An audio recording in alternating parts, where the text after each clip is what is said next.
Olimpiadi 2026 in Veneto. Splendide, Ma avranno secondo lei una ricaduta positiva sul territorio? sicuramente sì, l'esempio che abbiamo dato di organizzazione, di bellezza, di efficienza, sicuramente sì. Sicuramente per il turismo, per le infrastrutture ho qualche perplessità a dir la verità, soprattutto perché non tutto è stato completato. Il futuro ci dirà cosa sarà. Ma no, si spera, e mi auguro e senz'altro sono certo di questo. Ma più per il turismo o più per le infrastrutture che restano?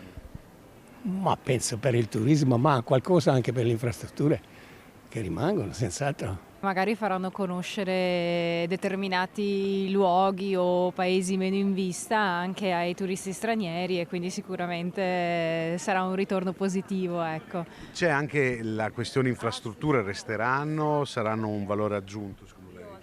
Allora, io spero che siano un valore aggiunto e spero che vengano terminate, almeno alquanto abbiamo potuto sentire in televisione, e spero che siano sicure, ecco, perché so che ci sono stati un po' di malumori in merito anche alla cabinovia e quant'altro, soprattutto lì a Cortina, perciò ben venga che si possa investire, ecco, sul territorio. Su tutta l'Italia penso abbia una risposta positiva, a parte questi fatti incresciosi che sono successi l'altro giorno, sono da condannare assolutamente e quindi niente, spero proprio di sì.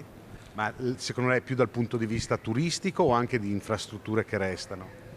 Tutte e due, turistico e infrastrutture, che sicuramente hanno fatto dei lavori per fare queste Olimpiadi, sicuramente sarà un effetto positivo per tutto. Per quanto mi riguarda, penso che ci siano cose molto più importanti da seguire. Olimpiadi 2026 avranno una ripercussione positiva sul territorio veneto secondo lei? Da una parte sì, perché ieri ero a Milano e c'era una cifra di gente nella stazione che non si poteva neanche entrare.